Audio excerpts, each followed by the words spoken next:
Hello a chairde, fáilte arás go podchraoladh Gaeilge i mo chroí.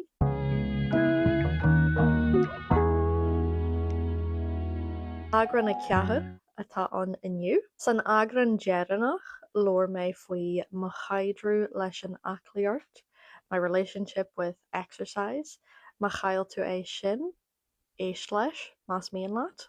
Tá an podchraoladh ar fáil ar Apple Podcasts inis fásta. Inistú más míon leat go mbeadh an podchraoladh ar fáil ar ardán eile.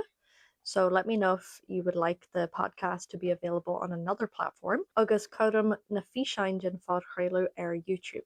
Sílam ggóil tú ábalta éisteart leis mar podchraoladh gan a bheith agarc ar YouTube Music.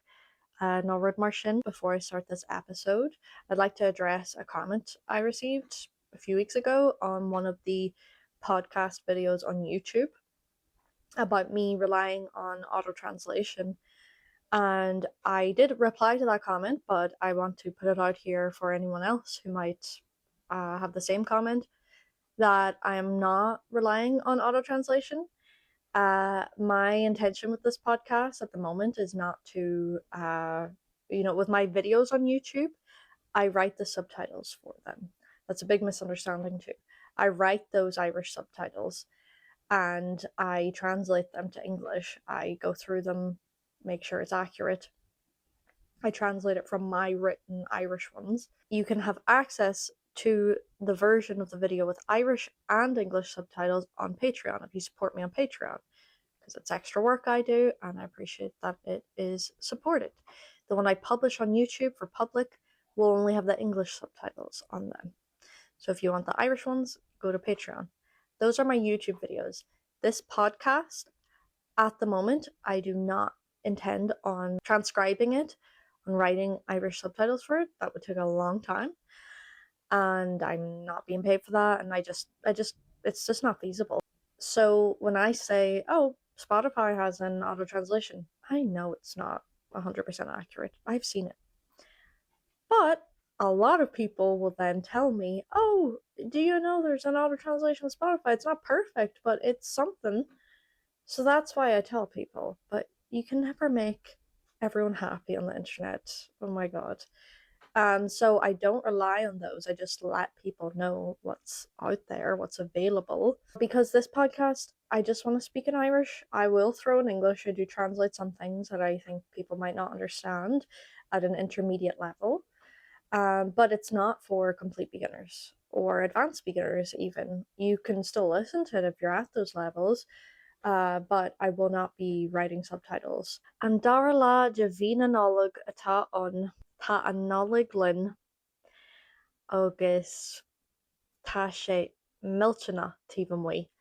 Tá sé ag cur, tá sé chodoracha, tá na solse ar siúlagam, cé nach bhfuil an ghrian ina lí, tá sé ráthracha gan solas agus is fuaile mé sin mar is fearlam solas an lei, ach níl sé geall go leor agus ba bhaithlam go méid sibh in an mise a eicáil mátá sibh ag arc ar YouTube. Tá má chupan té agam mar is scrach, tásúlagam go bhfuil cupan té nó caife deas agad hain nó go bhfuil tú ag baint sult as an lá nó an oíche cabbé atá tú ag éisteart lom. Tá mé baint sult as an podchraoladh agus bíam ag súil go mór le agran eile a hafaidú. Tá mé ag súil go mór leis an agran seo inniu. Is dóithe go bhaca sibh an teideal ach an teideal atá an ná taistil lom hain. So solo travel. Literally travel with myself. Smuoine mé ar thaistil i mo éonar a chur mar heideal ach ní maithlam. Is fearlam taistil lom hain. Mar níl mé ag taistil i mo éonar. Tá mé lom hain. I'm with myself, the best travel companion. Bé mé ag díriú ar thaistil lom hain ach ní arna mé go leor taistil lom hain go dtí seo. Rinn mé níos mó taistil le daoine eile, mar sin bé mé ag lé taistil. An taistil atá deanta agam hain agus ma hathaí agus ma chud smaoinse. Is bralam an taistil. Tá an taistil aonanta táhairtha agam agus bhí a gcónaí. Is cuireann liom nuair a bhí mé níos óige ní cuireann liom go ddíreach cén aois ach bhí is agam go bhfuil an domhan mór. Agus bhí mé ag géirí an rud ar fad a Tacaigh. An chéad chuimhne atá agam is dóithe ná nuair a bhí leabhar mór agam, leabhar cineál teorálaíochta ach leabhar faoi iarrachaí randamatha faoin domhain. Teorálaíocht, cultúr, an aimsir, daoine éagsúla. Is cuireann liom go raibh cupla rud an faoin astráil. Agus bhí mé ag géirí go dtí an astráil. Thíl mé go raibh sé chomh suimiúil an méid anmhaithe atá ann. Is dóithe na hainmhithe bhí mé ag géirí go ann mar gheall ar na hainmhithe, an aimsir, na trána, agus mar gheall go bhfuil sé chomh fada uainn. Bhí mé aonanta óg nuair a bhí mé ag géirí go dtí an astráil. Agus níor mhaid an bhringleoid sin a mhaid, mar níl mé ag géirí go dtí an astráil anois. Raithin átar bí ach níl an astráil ar mo liste. Ag pointse amháin mar dúirt mé nuair a bhí mé níos óige, bhí mé ag géirí an domhan ar fad a Tacaigh. Ach anois tá mé níos dírithe ar áiteanna áirithe. Mar tusa agam go bhfuil seans mhaith nach bhfeici mé an domhan ar fad. Agus tá cupla áit nach bhfuil sa mór agam antu. Mar dúirt mé raithin átar bí de mé an deis agam, ach tá mé dírithe ar áiteanna áirithe go dtí sin. Fuairmuid gite taistil mar Gaeilge, thuaimid go dtí an ísealtír sin an chéad is cuireann na céad leitheanta saoire san Eorp. Bhí muid in Alban roimhe sin agus Sasanna is dóithe ach thuaimid go dtí an ísealtír nuair a bhí mise níl mbliana d'aois is dóithe. Bhí mé ar bís le bheith go dtí an ísealtír. Thuaimid go dtí an ísealtír mar is as an ísealtír má chara as Christ, my godfather, sin an Gaeilge atá my friend from Christ. So my godfather is from the Netherlands. He's Dutch. Mar sin thuaimid an le cuairt a thabhairt agus a Gaeilge. Agus ní cuireann liom mór an ach is cuireann liom gur bhain mé sult as. Bhain mé sult as an bia difriúil níl an bia aonanta difriúil san ísealtír ach tá bia difriúil in aithin áit. Agus just is cuireann liom gur thug mé na difriortaí beaga faoi deara. Sprág sé sim anm. Leitheanta saoithe eile le mo Gaeilge thuaimid go dtí an romh nuair a bhí mé ceithre bliana déag d'aois. Bhain mé sult mhór sin dar nói an romh ar feadh 10 lá. Bhí sé chomh ach bhí an bia arós bhí an chathair galanta ionta simú and I was just soaking it all up. A couple bliain ina dhé sin thuaimid go Paris. Arís bhain mé sult mhór as is brail an Paris. Bhain mé sult mhór as an taistil a gcónaí fas níos le mo Gaeilge agus nuair a bhí mé ort mbliana déag d'aois agus níos sinne. Bhí mé mo chonaí le mo Gaeilge go fáil nuair a bhí mé ort mbliana déag d'aois. Bhog mé amach nuair a bhí mé ní mbliana déag d'aois is dóithe. Thuaigh mé ar saothas le mo bhuachaill nuair a bhí mé ort mbliana déag d'aois. Thuaigh mé go nua-áireach den chéad uair. Thuaigh mé an arís nuair a bhí mé ní mbliana déag d'aois. Agus go Amsterdam le mo bhuachaill. An chéad uair a thaistil mé lom féin ná nuair a bhí mé 20 bliain d'aois. An saothú 29 déag thuaigh mé go dtí an Spáinn lom féin. Seo an chéad uair a thuaigh mé ar Eitleán i m'aonar. Thuaigh mé go dtí an Spáinn mar thuaigh mé faoin chláir seo nuair a bhí mé ar scoil. Dóla mé Spáinis ar scoil. Luaigh na múntairí an chláir seo ina méthe ábalta go dtí an Spáinn agus láistín agus bia a fháil siar an aisce ba méthe ag cuidú le Spáinní ag fólam an bhéarla ar feadh seaartní. Dí bheirbó an taim a bhí ar an chláir, níl mé cinnte mó aim eile ar anois, níl mé cinnte mó sé ar siúl go fáil, sílam go bhfuil ach díbharbo. Nuair a thula mé faoi sin ar scóil, chuir sé sketch mí orm, níor thula mé faoi rud ar bí mar sin a ribh. Ach ní ahí mé an ar feadh couple bliain agus sa bblion fiche nídéig ní raibh mé mar chonaí le a thuismothirí dunne fásta a bhí anam agus ní raibh mé onanta sásta ina riire mar bhí méid freastal ar chuirsa ollscoile gus ní raibh méid buint soltás agus bhí mé aníos le brí ach ag pontse áirithe thuig mé go raibh taithí de dhí orm. Go raibh orm taistil agus tríalabhain seas rudí éagsúla. Mar bhí mé óg agus the world was my oyster, so, I wasn't taking advantage of it. Tús na bliana sin smuoine mé ar agus thachraí mé go an. Chláirí mé don chláir agus ghlaculam. I registered and was accepted for the program. Chur mé eitilt sin áirithe agus thu mé go dtí an Spáin i mí úil. I mí úil fiche nídéig. Háistal mé lom hain go dtí an Teirfort ar an Eitleán agus chaith mé ihe amháin lom hain in Madrid. Agus an sin thuí mé go dtí an cuasa sin, thuimiid le chéile ar was ar feadh ceithre uair a chloig. Thuimiid go Extremadura, níl méid cinse faoin umniu Spáinis. Níl méid cinse faoin ácail sin ach is réigiún sa Spáin nach bhfuil rud ar Bíonn. Is bralam insin do chéine go raibh mé in Extremadura mar fhífrionn siad díam Tacaigh. Spáinní go háirithe Tacaigh a raibh tú an. Agus an sin míniam dóibh go raibh clár ar siúl agus gur chaith muid an tamalaigh san ástán.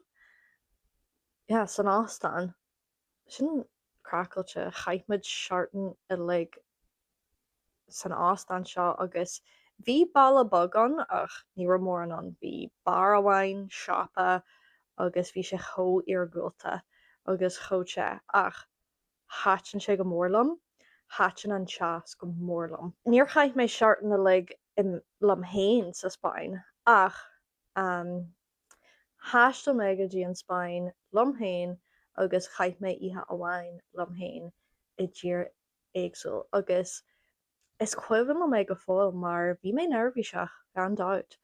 Bhí imní orm, bhí agla orm ach nuair a d'oibriú rudí amach bhí adrenaline orm. Thug sé adrenaline dú mar nuair a bhí mé ar an Eitleán, bhíon chud sin go bra, dírí lom an eitilte ail gan fibre bí, maithí mé go maith agus an sin nuair a thraich mé an Spáin, maithí mé go maith, nuair a shiúil mé, nuair a fuair mé an Airbnb, maithí mé go maith, nuair nach raibh fadhbanna agam leis an Airbnb, maithí mé go maith.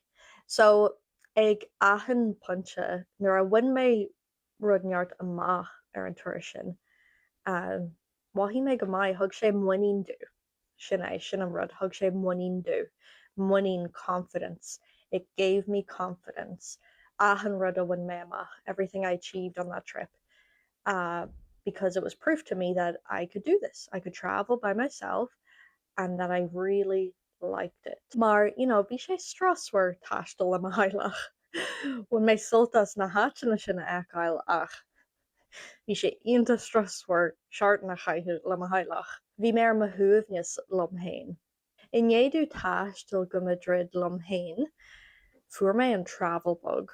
Bhí mé ag éirí taistil lom hain a rís. Bhí mé ag éirí taistil níos mó. Bhain mé soltas taistil lom hain ach ag an am sin bhí mé díreach ag éirí taistil níos mó. Mar sin háistil mé le daoine eile ar feadh tamil agus tá is agin go dtí tharla sa bhliain fiche mar sin ní raibh mé ag taistil lom hain sa bhliain sin. Ní raibh duine ar bith ag taistil gan chúis táhairta. Agus mar dúirt mé níl go leor taistil lom hain deanta agam go dtí seo.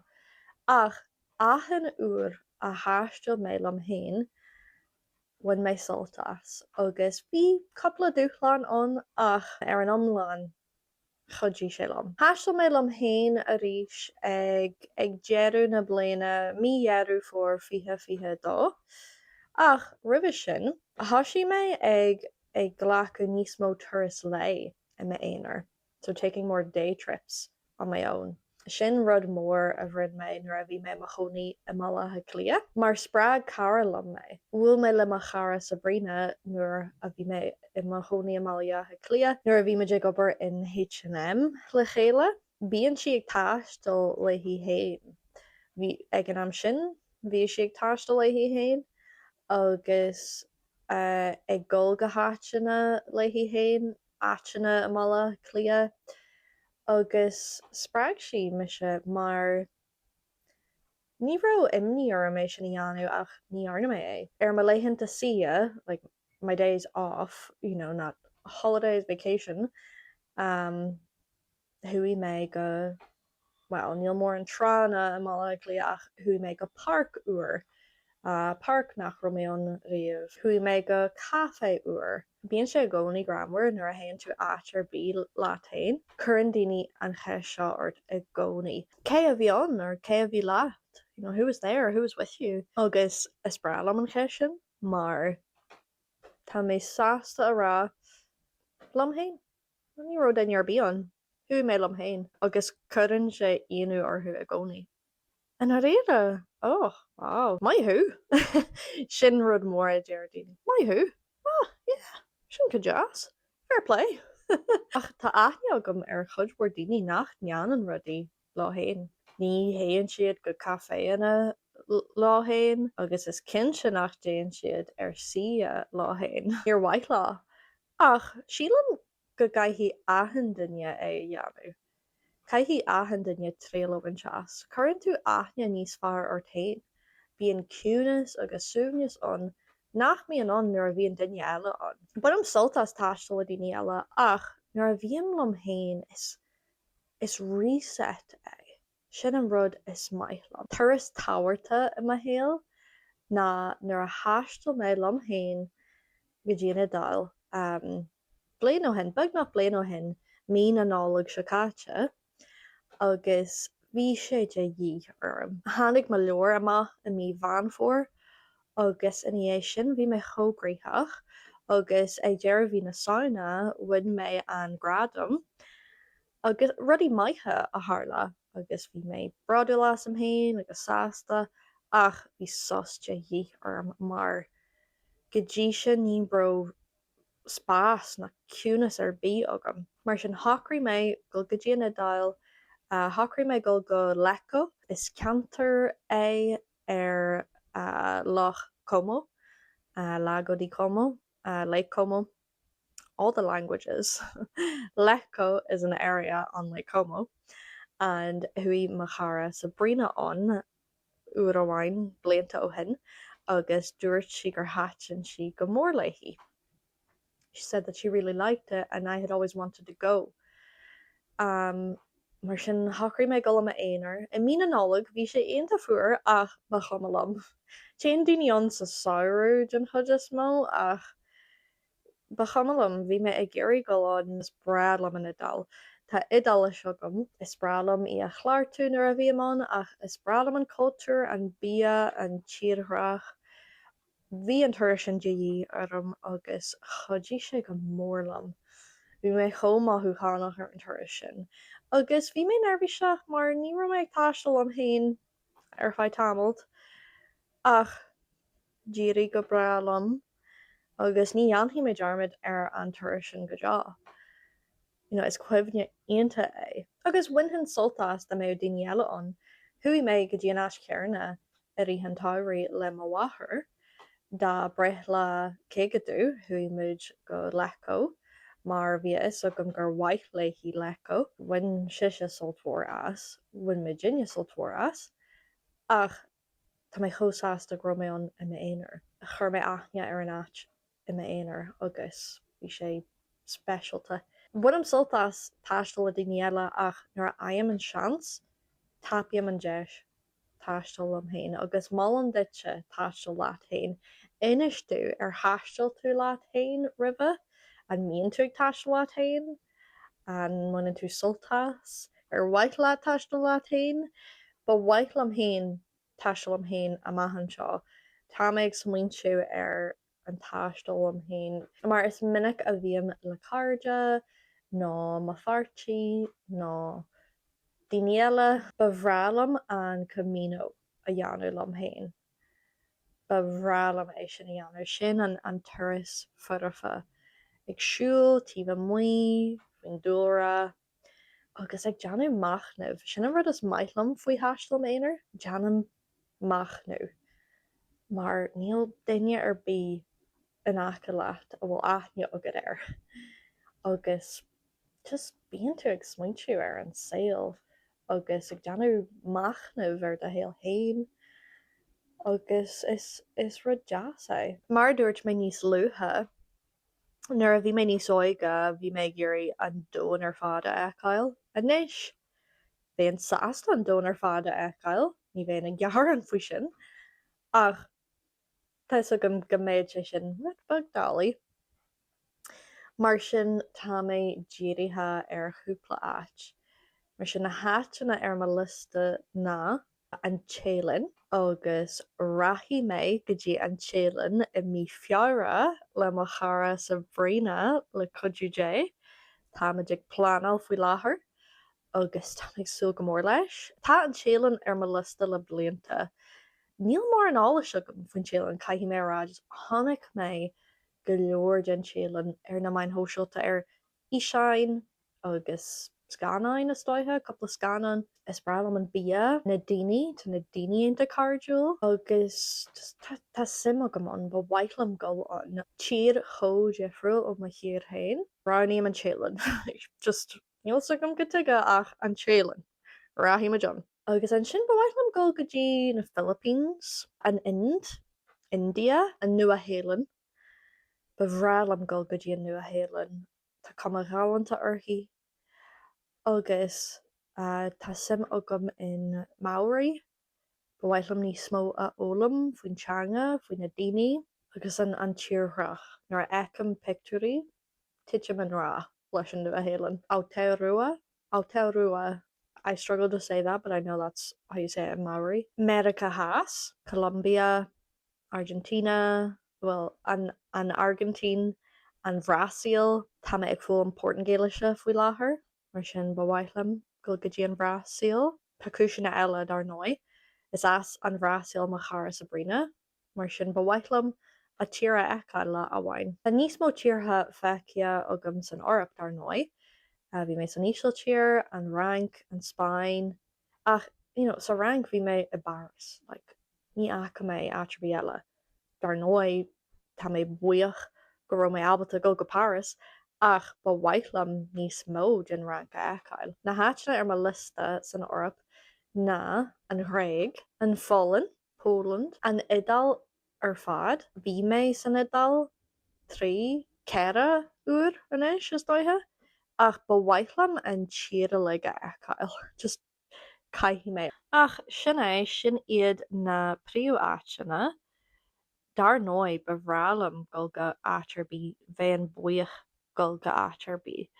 Like an Fortingale, ba bhaithlam an Fortingale eáil just tá mé áirithe le mo liste like I'm specific with my list. Tá sim agam sa dónalig mana bhfuil de hir ar mo liste tá brónarm ní chiallaíonn sin ar bhaithlam go go dtí de hir mar báhaid agus de seans go raibh mé an ní raibh mé an mór an tíortha. Cad iad na tíortha ar de liste hain inistú tá sim agam. You can leave a comment on Spotify, Apple, I'm not sure, YouTube, go cinse, ná DM ar Instagram, Gaeilge mo chroí ar Instagram posta, ba bhrealam clustal uamh, I would love to hear from you. An dá cheist atá agah ón agran seo ná ar thaistil tú leat hain riú. So have you ever traveled with yourself? Have you ever solo traveled? Ar bhaith leat? And me and two and my latte, all the follow-ups that make sense for you. Agus an sin an dara ceist ná cad iad na tíortha ar do lista, cad iad na tíortha ar bhaith leat eáil. Agus sin é a chairde tásúla gom gurhain sibh sult as an agran seo, is brad am héin a bheith caint faoin taistil mar sin muin me se sult as ach tásúla gom gurhain sibh se sult as. Agus leabhar dul má táú a géisteart ar Spotify nó Apple fag léirmheas le a thó bhéon onanta buíoch má táú a géisteart ar YouTube tuair like tú fag tráart. Give us a like, leave a comment, subscribe on any platform. Sin é gur míle maigah as éisteart leis an agran seo agus bé mé ag caintlibh sa chéad agran eile. Slán a chairde.